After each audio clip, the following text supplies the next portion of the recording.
Voilà. Alors tout le bois qu'on pose, il vient du revers de la région. Le plus près possible, l'endroit de coupe, l'endroit de pose. C'est de l'épicéa. Cet épicéa permet de faire des tavillons. Tavaillons en France. A contrario des enseilles, les enseilles se posent l'une à côté de l'autre, les tavaillons se posent l'un sur l'autre. On pose le bois exactement comme il a grandi, c'est-à-dire que le bas est le pied de l'arbre et le haut. On travaille le bois aussi dans ce même sens, et la pose c'est 12 couches. Pourquoi les gens des primitifs ils ont commencé à se nourrir? Quand on est arrivé dans les cavernes ou comme ça, et ils ont évolué, ils se sont fait un toit, ils ont mis des morceaux de bois. Les morceaux de bois, on les retrouve dans tous les pays, ces morceaux de bois, qu'on appelle shingle, Schindelholz ou enseille ou bardeau. Dans cette région, on ne sait pas pourquoi, mais à l'apparition du trou, qu'on voit dans ma main, on s'est mis à faire des tavillons qui se posent coniques, qui sont coniques et qui se posent de cette manière. D'une longueur de 45 cm, et puis la partie visible, elle est de 11, ou éventuellement 42 et partie visible de 10, ce qui veut dire que sur un tavillon de 42, on avance 4 fois 10 cm. Alors là, on voit bien les 3 couches qui sont sous ma main. En allant 10, là, il y aura à nouveau 3 couches, ce qui fera 6. Ici, ça fera 9. Et ici, il reste les 2 cm et il y aura les 12 couches. Donc, sous chaque tavillon, il y a 12 couches. On peut revenir au 42. Là, on voit bien que les 3 sont là. 3, 6, 9, 12. Là, on a un endroit plus particulier, c'est un arrêtier. Donc, on s'arrange pour tourner. Cette église, elle fait à peu près, elle a été couverte en 1973 la dernière fois. Ça va tenir minimum 50 ans. Et puis là, sur le clocher, il y a environ 150 mètres carrés.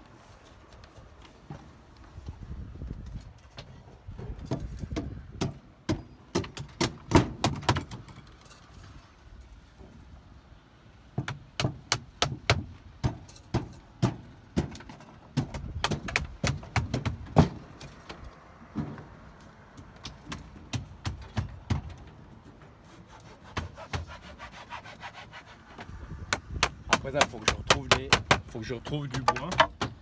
Puis sur celui-là. Là, on voit bien qu'il est un petit peu, vraiment la belle forme.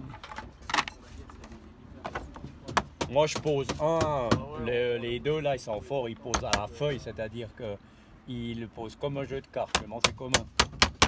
Moi, je pose un à un. Eux, ils arrivent à poser la martelle. Ils posent tac.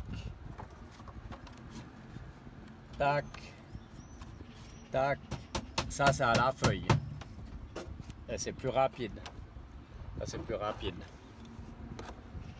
Ils les tiennent avec la martelle. Cet outil, c'est une martelle, c'est fait par un artisan du pays. Et puis après, ils clouent. Est-ce que moi, je pose, je cloue. Et Et si tu veux voir, tu peux aller vers François, il va faire comme ça. Voilà. Ah, j'ai regardé de l'autre côté. Ouais. Là, je pose mon dernier mugia. Alors, ça veut dire que... Ça va le jeune là en bas? Ouais, c'est bon.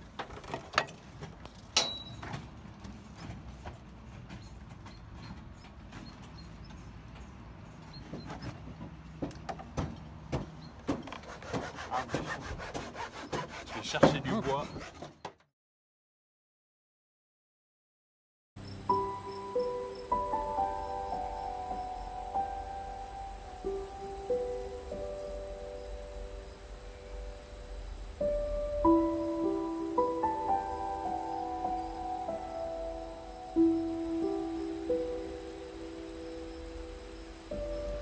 La durabilité de ce top-là, mais nous on fonce dedans parce que comme le travail est grand, on espère que la durabilité soit plus grande grâce à l'autoclave.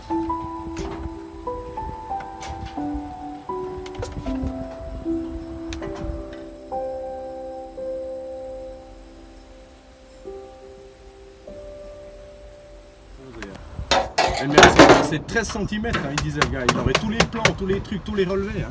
Notre-Dame, Impressionnant. Hein. ils ont coupé les plantes, c'était 25 ans dans l'eau. Après, c'était Ouais, moi je suis raccordé là. du mélèze, c'est du bois dur. Non, c'est du Après, chêne. ils ont du chêne, voilà. Ils ont laissé 25 ans sécher et ils l'ont posé. Donc il y a eu 50 ans entre la coupe et la pose. Et ils montaient le bois d'une manière, je ne sais pas comment, mais il n'y a pas d'hélicoptère. Hein. Et ils ont fait ça et elle aurait enterré les... s'il n'y avait pas eu de feu. Ça, c'est assez extraordinaire. C'est la Notre-Dame à Paris, c'est Ouais. ça? Ouais. 25 ans, 25 ans. 25 ans dans l'eau, 25 ans de séchage. Nous, pour te dire une idée, nous, on est une année, c'est pas nécessaire de sécher. Puis pour les instruments de musique, je crois que c'est 6 ans. En tout cas, le bois, de ce qu'on appelle le bois en particulier, ils le mettent séché vertical. Et puis là, ils vont encore plus loin dans la lune. Non seulement le jour, mais là, ils en prennent beaucoup à la forêt en face d'église. À Rougemont. À Rougemont, hein? Ouais, Ouais. la forêt des Ars. Ouais, ouais. Et puis là, on a revu des pièces qui dataient de 1950, qui sont encore extraordinaires. Des violons qui étaient commencés, pas finis. Ouais. Que t'en vois ça, on est là. Ouais.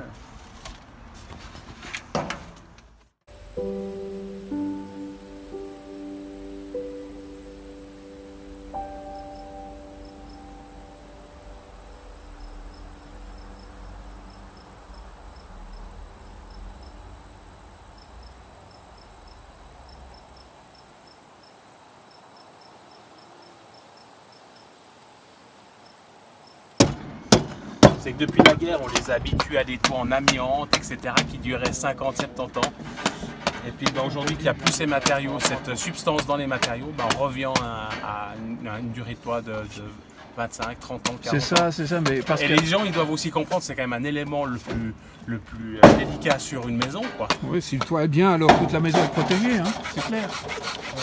Après 20 ans, ils changent leur cuisine, ils disent rien, puis après 30 ans, ils changent un toit, ça ne joue pas. Il y a aussi une rééducation C'est peut-être ça. à faire comprendre, en tout cas à faire passer le message aux gens, de dire voilà, si on veut travailler avec des matériaux qui soient... Mais c'est peut-être aussi lié au fait que une cuisine, on la voit, quoi, mais le toit, ça donne l'impression de servir à rien, quoi. C'est un peu de l'argent perdu. Mais c'est quand même ce qui fait qu'on Bah ouais, c'est ce a qui les prend- murs, ouais, sa voilà. cuisine est Ouais, au sec, ouais, etc. Puis là, il y a aussi peut-être un message faire passer.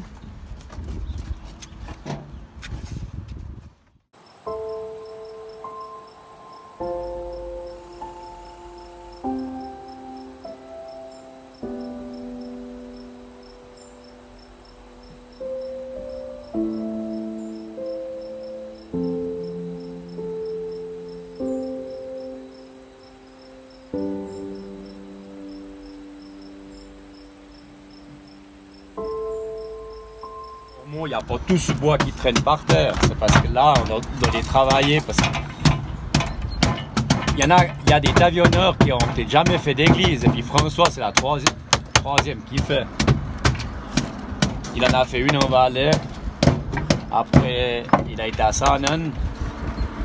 Et puis, alors, par contre, moi, j'ai eu la chance de réparer cette châteaudet. et puis faire l'église de Lauterbrunnen. Ah, Lauterbrunnen aussi. Ouais. Ah, je connais. Ouais. En gros, celle-ci fait 160, Lauterbrunnen 200. 200 quoi? Mètres carrés. 1 mètre carré, d'accord.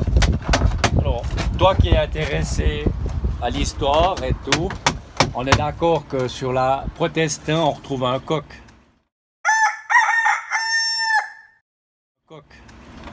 Puis plus bas, on retrouve une croix. C'est ça.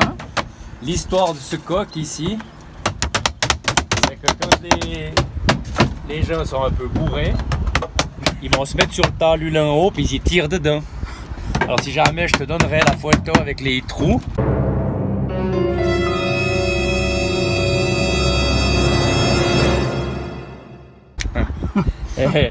C'est vrai, hein? Le tavionneur il pose du bois, mais on a aussi besoin de quelqu'un qui nous fait les chenaux, qui nous fait le cuivre et tout ça. Et la personne qui nous fait le cuivre, elle a réparé le coq. Si jamais je te compterai les trous. Alors, il est tout neuf, hein, il a été réparé puisque mardi les échafaudages viennent démonter. Alors, vous gardez les échafaudages en bas encore, vous allez en refaire oui, le toit. ils les ont mis il y a 15 jours. C'est ça, oui, j'ai vu ça. Oui. Mais je peux te répondre qu'ils sont certainement mis là-haut pour tirer, puis ils ont tiré là à travers. Alors les enfants s'amusaient avec une catapulte, mais les adultes avec quelque chose qu'ils trouvent, le bras, c'est le millimètre. Ceux qui ont tiré, ils savent, on les a pas vus, ils sont pas venus.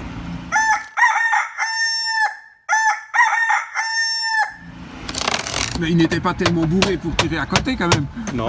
Il faut déjà être gonflé pour le faire.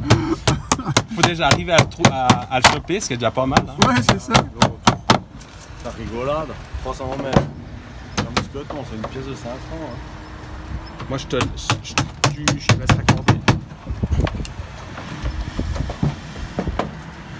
Par contre, quand je suis monté ce matin, l'église d'Albeuve et celle de Villars-Soumont, elles ont aussi le coq tout en haut et la croix en bas. Et à Sanon aussi. Alors je sais pas s'il y a vraiment une règle avec cette histoire de coq pour les protestants et puis une croix pour les catholiques. Je crois qu'il n'y a pas de. Non. En tout cas chez nous, c'est mélangé. Mais je pense que Guy il arrive à comprendre la différence. Il y a avec les dominations de certaines. Il y a l'infrastructure, il y a la domination, ça se traduit par la forme des maisons. Ouais, d'accord, ouais, c'est clair. Ben, l'architecture en général, là. Hein. Mais ouais. nous, concrètement, on va mettre une petite croix en haut. Ce monsieur qui avait sur la gruyère qui est derrière toi. Parce que moi, je mettrai un tablier découpé. Je mets pas de petite croix. C'est pas que je sois.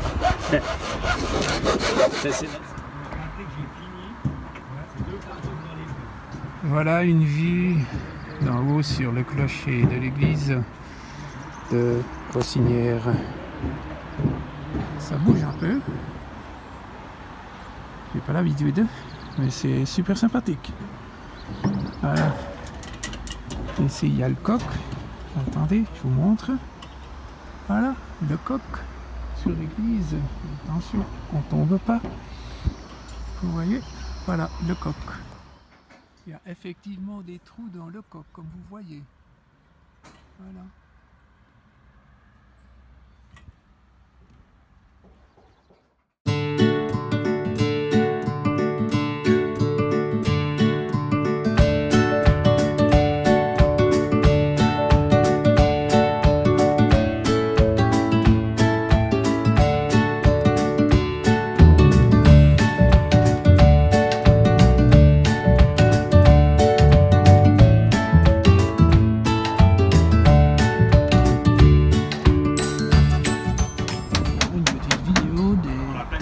Vue d'en haut, juste